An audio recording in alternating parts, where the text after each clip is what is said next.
The trauma had compounded so many times by then that unraveling that or even addressing that was in fits and starts. And it was really hard and painful.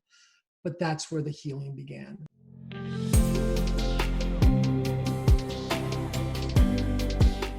Hey everybody, welcome back to Tales from the Journey. I'm Stephanie Zamora and I'm so excited. Today we have Kevin Barhydt, and Kevin has a pretty incredible story of addiction, abandonment, and abuse. And I'm just so honored to have you here with us today, Kevin. Thank you so much. Yeah, I would love to start with you sharing just a little bit more about yourself and what it is that you do. That's right. My name is Kevin Barhydt. A couple of things that just happened, and it's funny you say, "What do you do?" So my newest title will, as of yesterday, is author, and that's the first time I've added that title there. That's for sure. And I also have a YouTube channel, so a YouTube creator, and you can find both of those online. The things I do for a living, other than that, is I work in higher education. I'm a learning technology specialist, and I work mostly with accommodative technology for folks with disabilities. Yeah, amazing. Well, gosh, like I said, you have such an incredible story. It's such an honor to read it, what you shared with me. And so I'd love if you could just take us back to the beginning and share your story. Sure, and interrupt me anytime because it sure is one of those long stories. I was born in 1962. I never knew who my biological mother was or my biological roots at all. I do know now that I was probably made in New Orleans, which is kind of a neat thing to say. Yeah. But I was born in New York, in a place called Schenectady, New York, which is upstate near Albany, the capital. And I was placed in foster care for the first couple of months of my life. And then I was placed in a home, an adoptive home, and formally adopted by about the age of one, right around that time. I never knew my real name. My name is Kevin Barhydt, but my name on my book is Dear Stephen Michael's Mother. And eventually I did find, just about 13 years ago, that my name was originally Stephen Michael.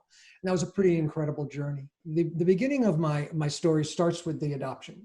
And so the adoption is really a piece of my story that I think a lot of people would say, and I know I said for many years, well, you were just adopted. It was a loving family, quote unquote, a good family, a healthy family. No one's perfect. I'm not a perfect parent. I'm a grandfather 3 times over and a father 4 times. And I know I make mistakes every 5 minutes, and that's just the nature of the game. My parents weren't perfect. My adoptive family was healthy, though, in many ways. And I think that if that had been maybe the only thing that had, say, quote unquote, happened to me in my life, maybe everything would have turned out differently. But there are some things that I really want to focus on just briefly, which is talking about adoption is more or less looked as I think a changing of the guard, so to speak. A parent, for whatever reason, needs to relinquish the child. The child is now hopefully taken into a loving home and cared for. And I'm not saying that's the fairy tale story, but that's the hopeful story.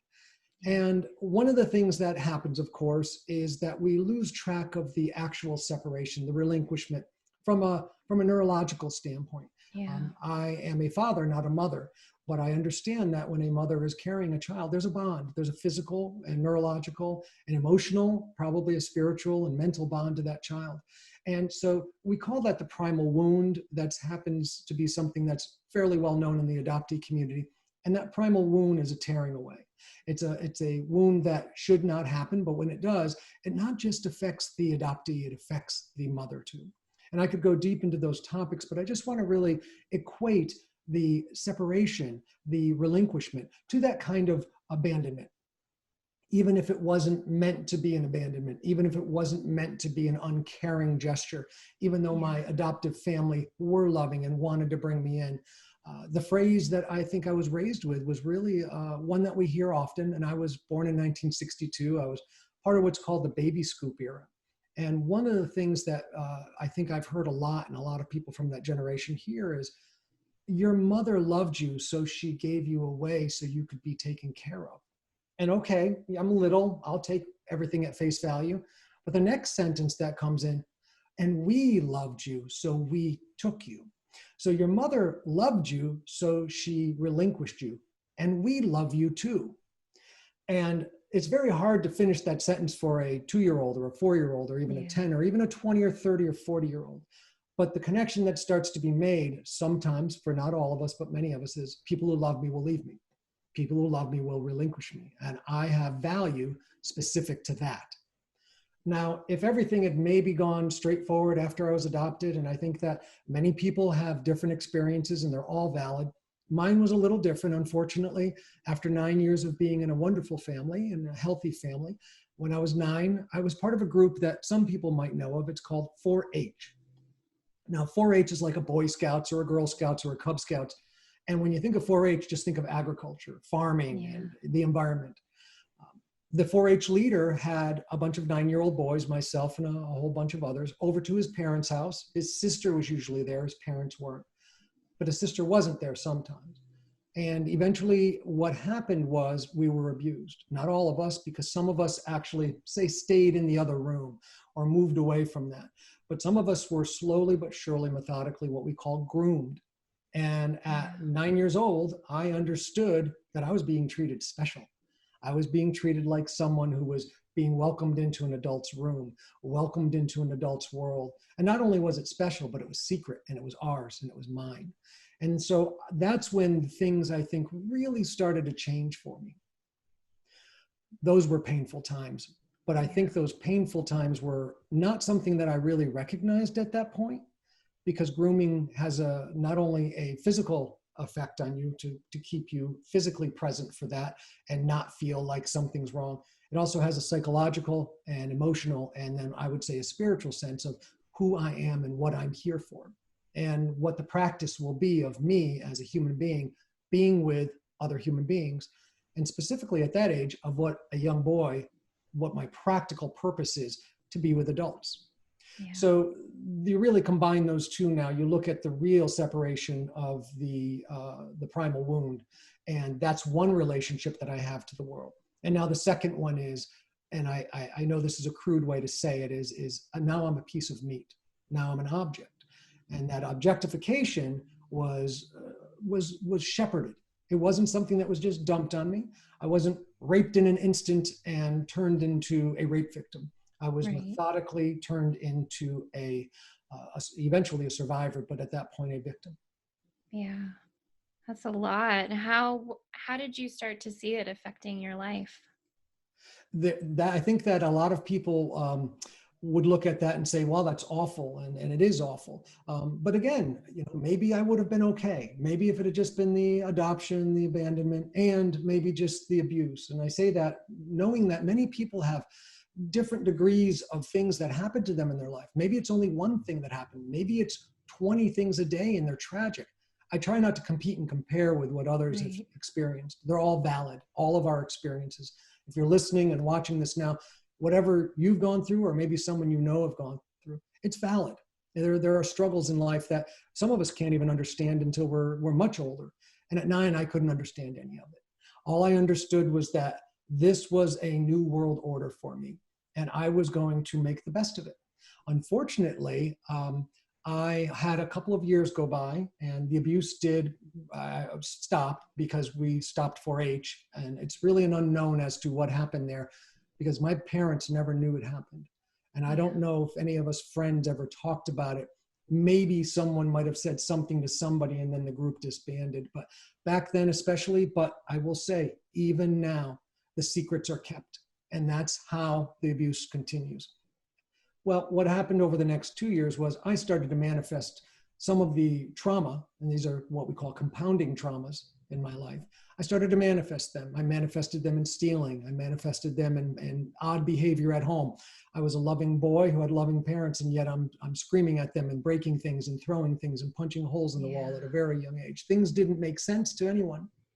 But again, maybe if that had been all my parents had to grapple with, maybe they could have gathered the resources within themselves and maybe around themselves. But again, this was the 1960s and 70s now. It's a little different now. We have a little bit more of an understanding, but also when I was 11, my dad had a heart condition that no one knew about, and it had been manifesting for years. He'd become weaker and no one knew why. So his health wasn't good while things were unraveling for me. But it was one of these kind of almost a visceral thing that you didn't know what was happening and how to touch it until he had a heart attack. And when he had a heart attack, our lives really snapped in two. And it was unfortunate, no one's fault, that at the time when I was probably in need of most what's going on with Kevin attention, all the attention had to go to dad, and it's rightly so. Even my attention went to him. But while my attention went to him, I was screaming inside. And then, of course, I was screaming at him because he couldn't help me. My mother had to take care of my father. I had to take care of my father. And I wasn't abandoned in that way. I wasn't homeless. I wasn't hungry. I was clothed and I was sheltered.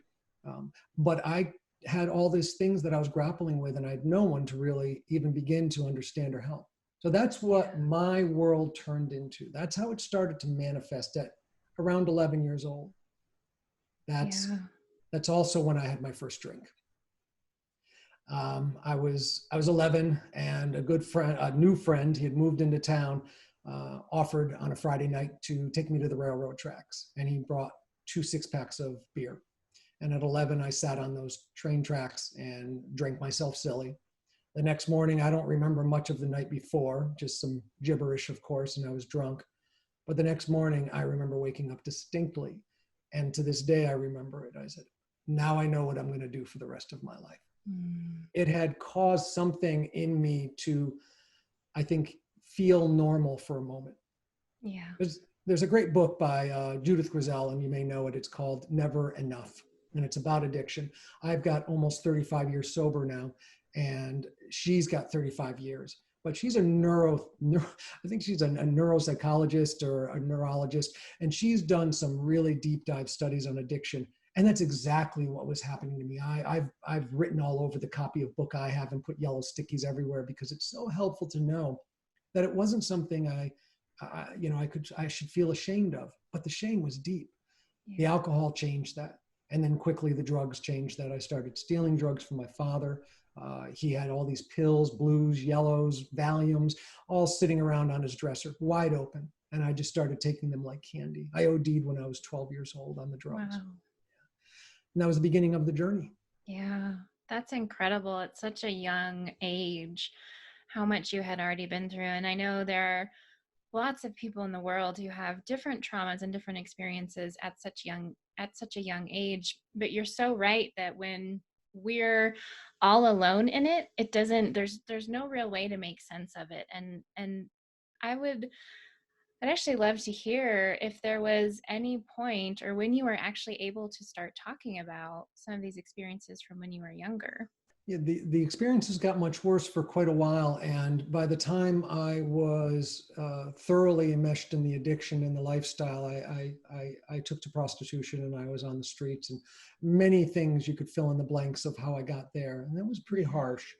When I was really able to start to look at some of these pieces, and I just gave you an order of events, didn't I? Born and relinquished, right? 9 and abused. 11 and become addicted, right? That's the beginning of that story. The first thing I dealt with was the addiction, because that was the most obvious manifestation of my life. I had high school dropout. I dropped out after 10th grade, couldn't spell my last name. My brain wasn't working very well. I literally, you and I joked a little bit at the beginning of pronouncing my name Barheit, and it's a Dutch-German spelling, but it shouldn't be hard for the guy who was born with it. And I really struggled with remembering things like how to spell my name. I couldn't write it down. I had to take my wallet out sometimes to remember to make sure I spelled it right. But that's how a lot of us get. And it's called a bottom. And everyone has a different level of their bottom. Some people are college graduates with 6-figure incomes and 2 cars in the garage. I had nothing. I was really destitute. But when I finally did address the addiction, I did it through recovery, through 12-step recovery. And it didn't become clear to me, though, all of the lifestyle behaviors, how they manifested. I couldn't understand myself. I understand the drinking and the drugging, and I understood, recovery. I started to piece that together. I even went back to college, a high school dropout, took a college course, and I started to work on the physical changes. I think I got my teeth fixed. I had 15 cavities. I had 4 teeth pulled, and 11 of them were drilled and filled. And, I started to have I got braces, and I tried to take care of myself that way. I got a haircut. I brushed my teeth. I washed myself, my body, my face. And then I started to take care of myself, I think, intellectually. And that was really helpful, just going to school, scared out of my wits. I took a non-credit course because I didn't think I could take a English course or a math course. I took a writing skills course, the same kind of course you take for someone that has English as a second language. And I just felt like I had to take something just to tip my toes in. And it was wonderful. It was a great process. And I think higher education is wonderful, and it's a great place to grow and change. But this understanding of how I felt, how my body felt. I couldn't take my clothes off and look in the mirror. When I washed, I had to get out of the shower and get out of the bathroom before I saw myself. Having a relationship with someone seemed a natural thing to do. As I was cleaning up, I felt healthy. I felt like, oh, I want a girlfriend. I want somebody to be with. I want to have a relationship. But sadly, even if I was in a monogamous relationship, if I was driving down the road with somebody in the car and they wanted to have sex with me, I would. I didn't seem to have a governor there. I didn't have an understanding. And then I would be devastated. And then I wouldn't even be devastated after. I'd be devastated even during. I'd be even devastated at the beginning. And devastation, what I mean by that is I was nearly suicidal. And I was scared out of my wits because I said, how can I feel like this and not drink? How can I feel like this? I'm going to drink. I'm going to get high again. I didn't understand that. And I was in therapy one day. It was 2 years sober. And my therapist said, what's the problem? And I said, well, I'm behaving like this. And the behaviors were very stark in contrast to the person that was in front of her. And eventually she asked me if I'd been abused. And I said, no, never. And she said, are you sure? Because all of the behaviors, these manifestations. And I said, no. And she worked with me for a couple of weeks and kept asking me that. And I started to think about it and dig at it, but couldn't remember. Yeah. And one day I left the therapy, and that night I was going to a 12-step meeting. And as I drove down the road, I passed by the house and I said, oh, that's the house where that happened. And it was like a light went on. Yeah. And I didn't know what that was, but I knew something happened. I thought about it, and the next week I came to her and I said, Val, can I ask you something? She said, yeah. And I said, when I was about 9, this happened with this 4-H leader, and it was this. I said, what was that? And I'm in my 20s now, and I'm literally unaware. And she said, Kevin, you were molested. And I said, oh. I said, Val, when I was 15 and I was down there and I was doing these drugs and these guys brought me in and they drugged me, and then both of them, and then this happened. I said, what was that? She said, Kevin, you were gang raped. Yeah. And the language that I never had began to appear, right? I had words and I had syllables and I had consonants, and I could put these vowels together and start to identify that these things had happened, but they weren't me. I was a rape victim. I wasn't a rape. I was a child abuse victim. I wasn't child abuse. I was molested. I was not, right? You get that? Yeah. That's when it all changed. The trauma had compounded so many times by then that unraveling that or even addressing that was in fits and starts. And it was really hard and painful. But that's where the healing began with Val, and then with my sponsor and the program. And then, through a lot of little things, like literally standing in a room and looking at my skin and touching it and, crying and saying, this is your body, not, you don't have to give it to anybody. This is your face, standing in front of a mirror naked and saying, this is beautiful.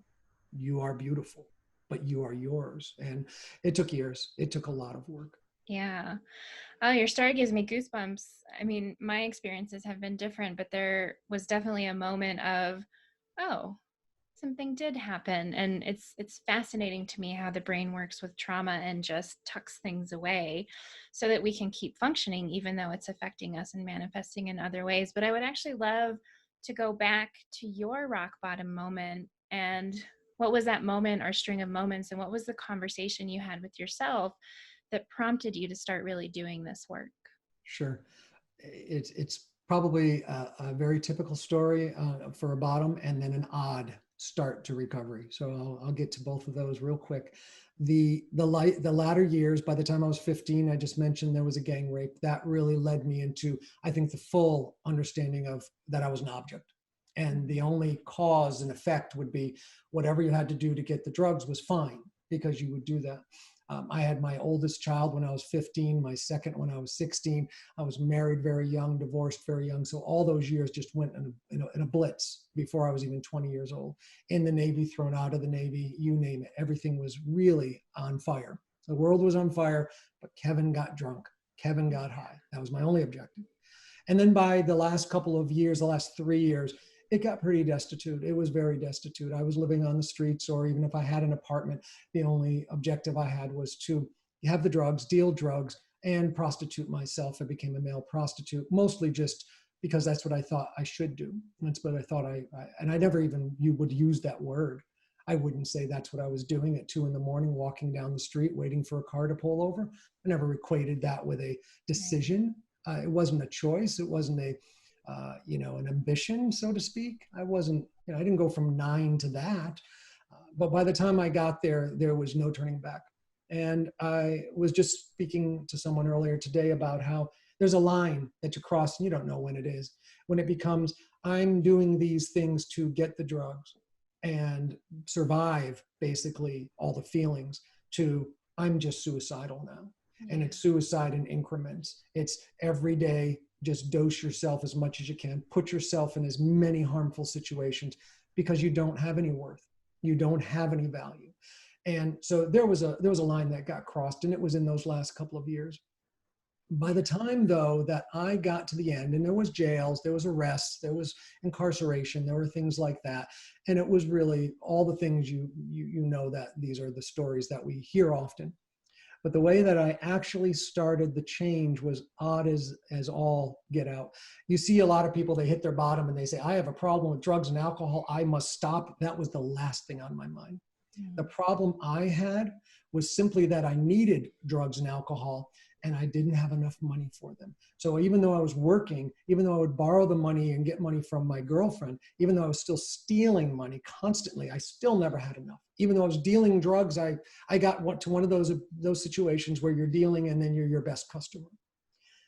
And the reason I stopped was I decided on New Year's Eve, January of 1986, I said, January 1, I'm going to stop using drugs and alcohol for 1 year so I can buy enough drugs, save enough money, buy enough drugs so I can deal drugs and never have to buy them again. That was my entrepreneurial idea.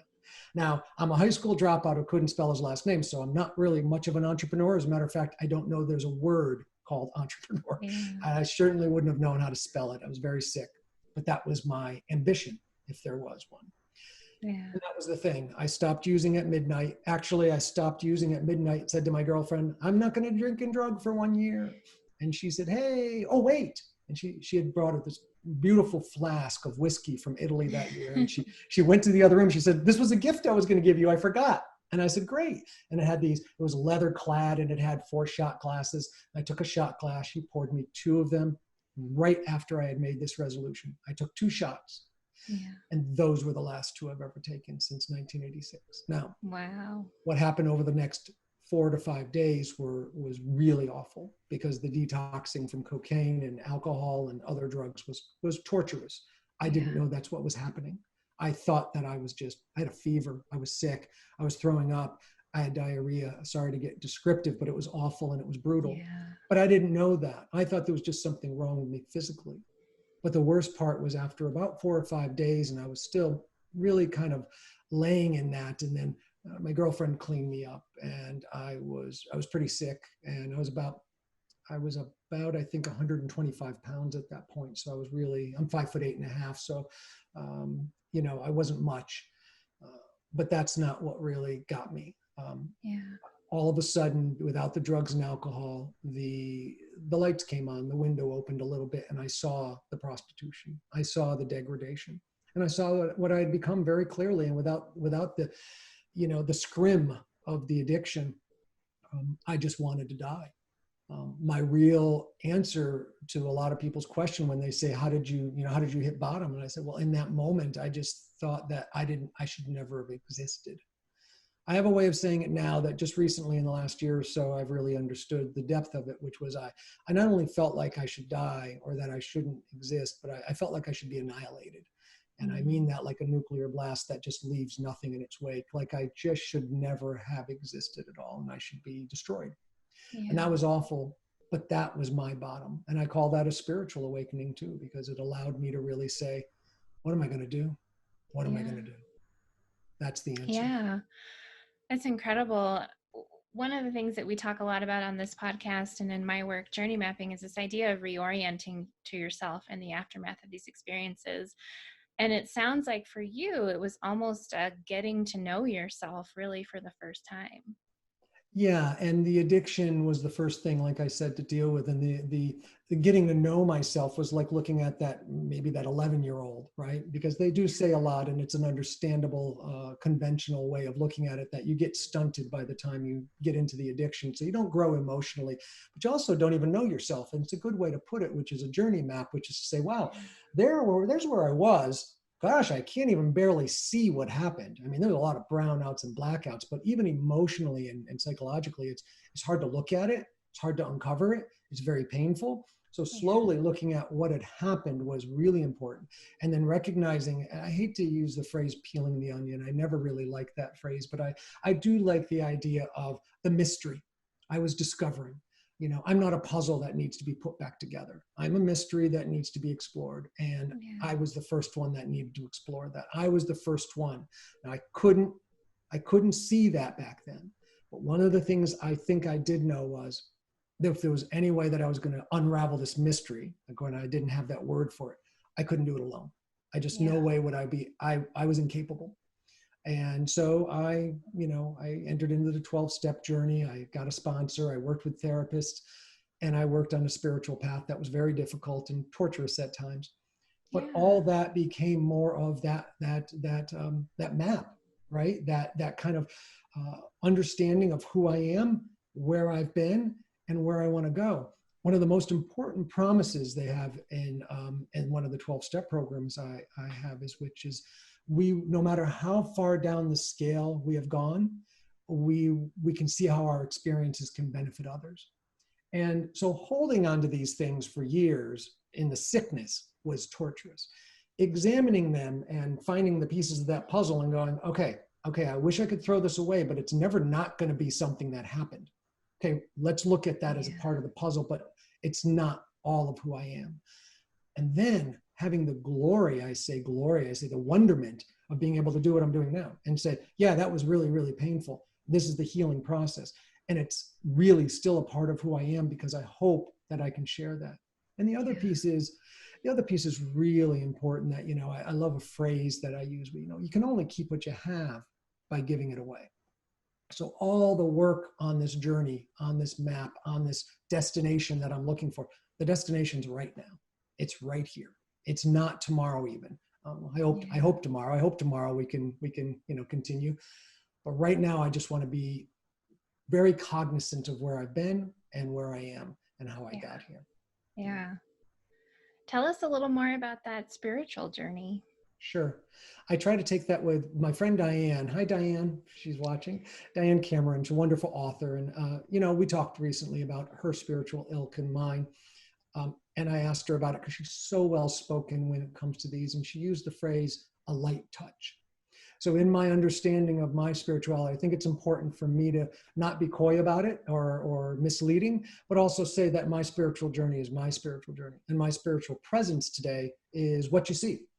You are, not you personally, but just in general, anyone that's looking at me, the important thing is there a spiritual relationship you're having with me? Is there a spiritual essence of what we're doing right now? And I think there is. Nice conduit, this wonderful give and take that I feel is more than just verbal or physical or a bunch of virtual things going on here. There's a spiritual aspect to it, but that's my understanding. It doesn't have to be anyone else's. So that light touch, I think, is really important. But in the first, I think, 5 years of my recovery, I thought I had it down. I said, oh yeah, I believe in God. I'm all set. That's good. I can understand what a higher power is. I'm good to go. And that would last about maybe 60 days, 90 days. And I'd feel like, I don't know who you are. I don't know who God is. And I don't feel the presence. I don't feel the direction. I don't feel that. But I kept trying. I was very diligent. And I had a wonderful sponsor. And Richard, hi, Richard. Sorry, I love call outs. It's just a lot of fun. We can all smile for a minute. And I remember sitting with Richard at about 5 years clean and sober, doing really well in life, and saying to him, I'm not getting this spiritual thing. I'm not getting this connection. I said, I don't even know if I believe there is a God anymore. And if there is, I'm not getting it. So maybe I don't want it. And he told me these words. He said, Kevin, you have a higher power, that it's okay if you don't believe you have a higher power. So he let me off the hook and kept me on the hook at the same time. And I spent that whole year, it was one of the most important years of my life. I just said, great. So I'll just make that choice. Be an agnostic for the sake of saying, I'm tired of trying. And it was pretty good year, actually. I mean, nothing went wrong. No lightning bolts. I felt great. I will say the colors were a little different. I'm not saying they were gray, but maybe a little different. But at the end of that year, I had a real, almost a sit down with myself, right? Kind of a little bit of a, all right, Kevin, this is, kind of getting a little bit odd because I do admit, I knew that there was a God. I believed, I had some strong sense, but I didn't know who God was. And I came up with one thing. This is real simple. And maybe I'm just a simple guy, but I had a prayer and it was only mine. Nobody gave it to me. I said, God, I know that you are, but I don't know who you are. I can't find you. Please lead me to you. Now, I can't believe that I still remember this. We're talking, I don't know, 1990s. And, but I prayed that prayer every day. And that was the only prayer I prayed. And then I'd go to bed and I'd get up the next morning and I'd wait for God to lead me, and it wouldn't happen. And then I'd pray that prayer again. That was the hardest year, because when you're open to it and you're asking and you're not actively seeking, I was realizing that I was incapable of spelling my last name when I came in these rooms. Do you think I can find God? It was this kind of sensibility that I had to really be humble, and that was fine, but it was awful. And I will say that over time, and again, I think the details are less important than the actual events. People appeared in my life happenstancely. And I would say, hey, you're a good person. I'm a good person. Let's get to know each other. And that person would have a spiritual essence to them, a spiritual life, a spiritual practice. And I would be attracted to that. And I started to realize that people that were in place in my life slowly were leading me. And that was what I started to listen to. Yeah. And I didn't run towards them. I actually sat there with my arms folded. And eventually, there was someone that was really close to me. He was an actor. I was an actor at the time. And his name was Paul. Hi, Paul. Paul DeRose. And Paul had a spiritual life that was second to none. And I was attracted to that. He also was roommates with a young lady named Jennifer. I'm married to Jennifer today. So there's a wonderment about how we call it serendipity, coincidences, just this movement of trust. Like you and I right now don't know why we're here, but we trust. And we have this essence of like, let's see where it goes. Let's really be present.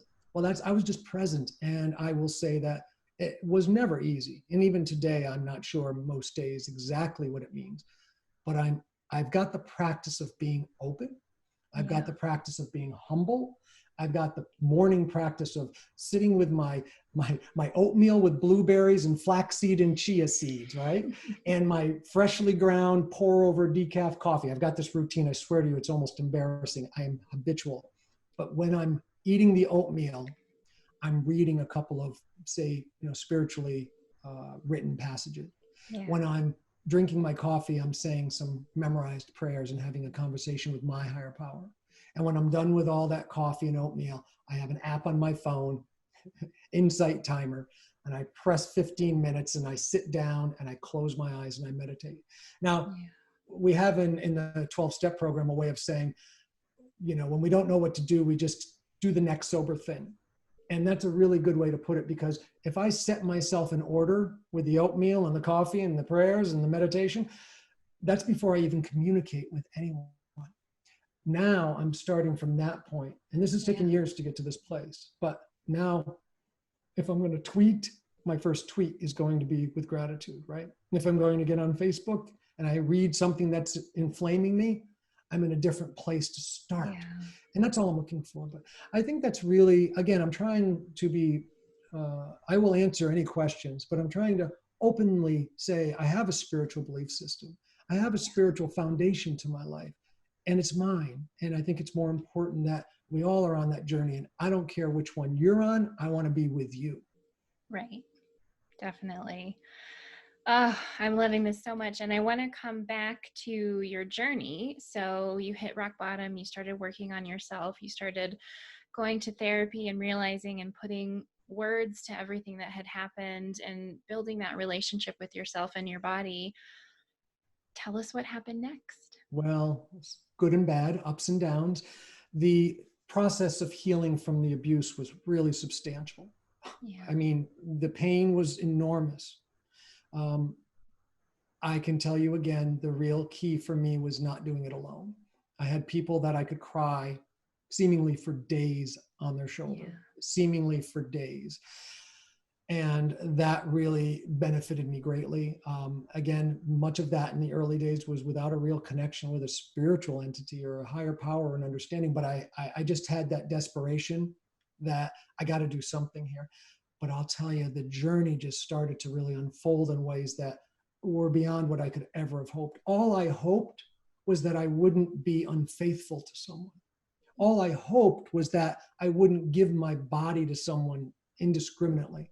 All I hoped was that I wouldn't, it almost makes me cry to remember, right? All I hoped was that I wouldn't come home at night and feel like I was a piece of meat and that I should just kill myself. I hate to be so descriptive, but suicide is a word that I use quite openly because I think the more we talk about it, the more helpful it is, I think.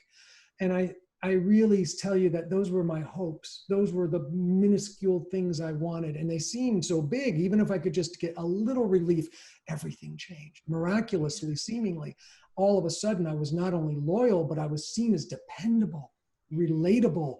People really warmed up to me. And I started to feel something that I'd never felt, pride. And it wasn't a pride that was false. It was something I couldn't have identified even at that moment, but it was what I would say would be more spiritual pride, a healthy pride, a real uplifting pride in not what I was doing, but who I was. Every little thing started to add up. And we talk about compounding trauma. Well, there's compounding spiritual growth. It really isn't that I incrementally grow like a snail walking along. There are days when I regress. There are days when I feel like I'm a snail falling off the face of the earth.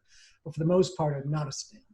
I am a spiritually fit human being that is continuing to make progressive moves forward. And I love the word progressive because I believe that I'm in a place in my life where I've realized I don't want to maintain what I have. I want to continue to progress. And I use that word pretty substantially now in my conversations with other people I sponsor in the program or people I talk to or podcasts like this, because there are times when spiritually I quantum leap. I go light years. I'm like warp speed. And I'm like, how did I get here? This whole process of, and I have to just mention it, not to be publicizing, but this whole process of publishing a book, of writing a book, of doing all this, it's gargantuan and it's almost insane. I almost gave up a million times.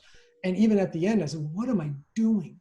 What am I doing? And the thing that really seemed to hold me in place was remembering why I started doing it. And it wasn't for anything more than just the spiritual essence of wanting to help other people. So that's the growth that I've seen. That's the growth that I've enjoyed. And boy, oh boy, if I were to tell you that it hasn't gotten hard at times, I'd be lying. Again, I work the 12 steps. I do feel like there are things that I do in my life, especially in the early days. I've just kind of discussed them in a broad way. But there were things that I was doing that were working. I was a high school dropout. I had a college degree. I couldn't keep a job. I'm in a corner office. I was making $16,000 a year. Now I'm making six figures. My wife left me and took the children. I've got another wife and I've got two children. I hadn't been to church in years. Now I'm a leader in the community, things like this. And here's the problem. And I will tell you that was the hardest part. I had about 12 years clean and sober and I got real busy. The corner office, family, all these things. So I slowed down on some of the things that I was doing. I just took a pause. It was so insidious over a period of 4 years. And by the time I had about 16 years sober, it wasn't sober, it was dry. It's called the dry drunk. And I didn't know it. I was lost, confused. And I remember sitting in that apartment in Park Slope, Prospect Heights, Brooklyn, my beautiful wife and two kids sleeping in the other room. It's 3 a.m. I'm in the kitchen looking out on this beautiful street. And I've got a straight razor in my hand. And I'm trying to say, Kevin, just do it. Just go. And I hadn't had a drop to drink. Now, I got fired from that corner office job on July 2nd of 2001.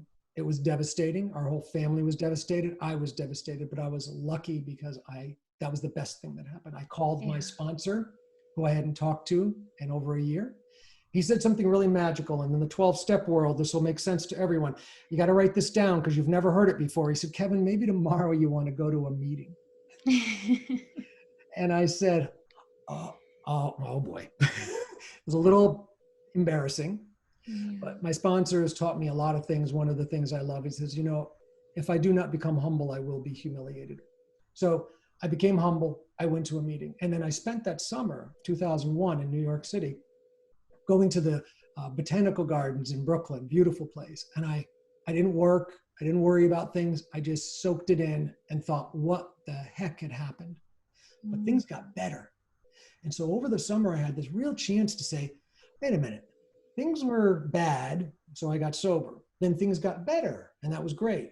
Then things got worse, and now I'm here and things are better. What was I doing and then not doing and doing?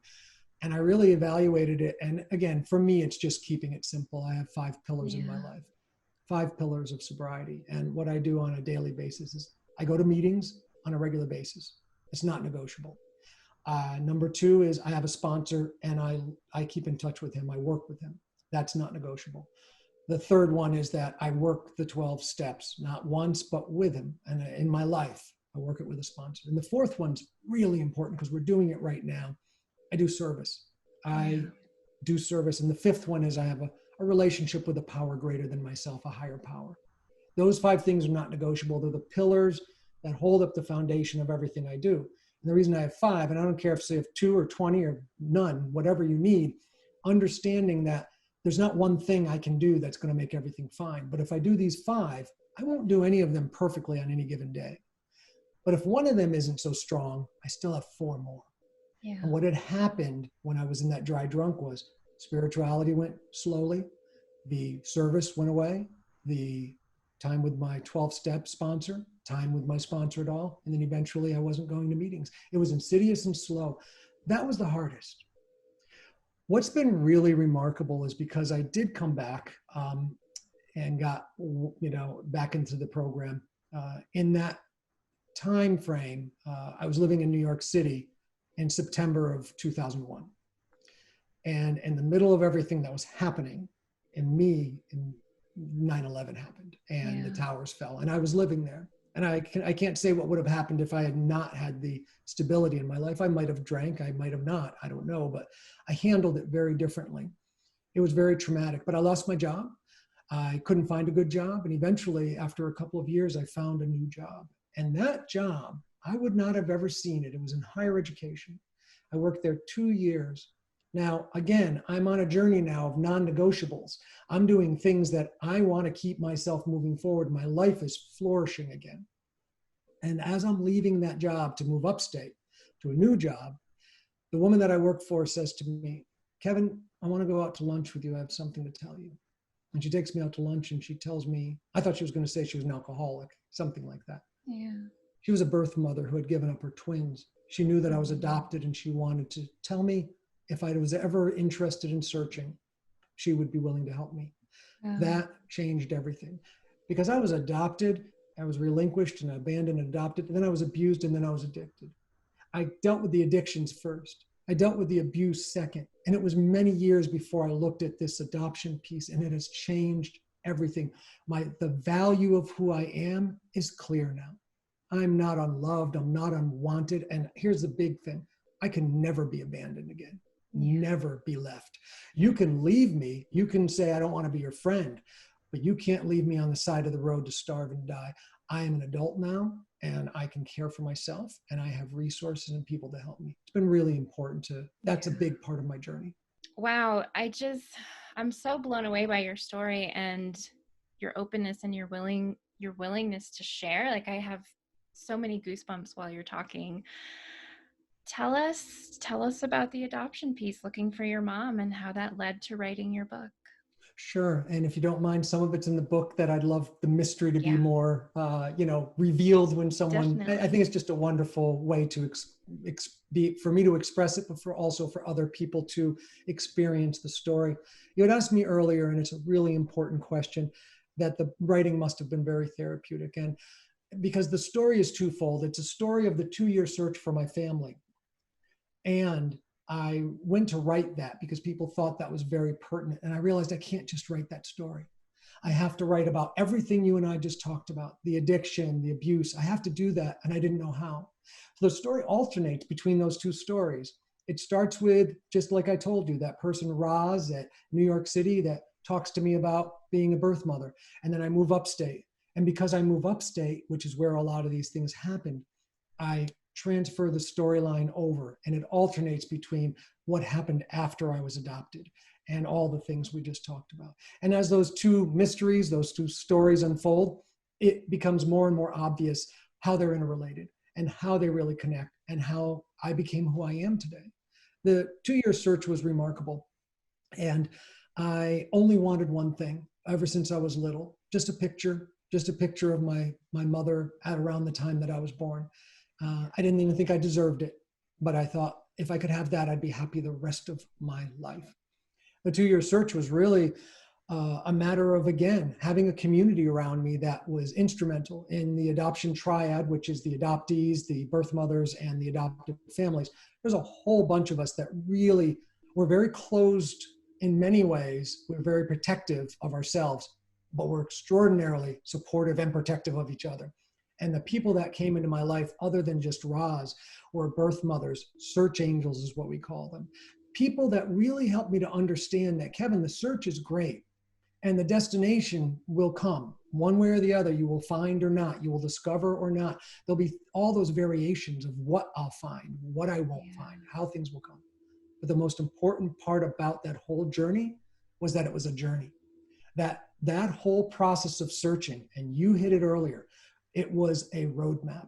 It was a wonderful way for me to start to become who I always was, who I always had been, and understand the pieces of myself that I could now claim.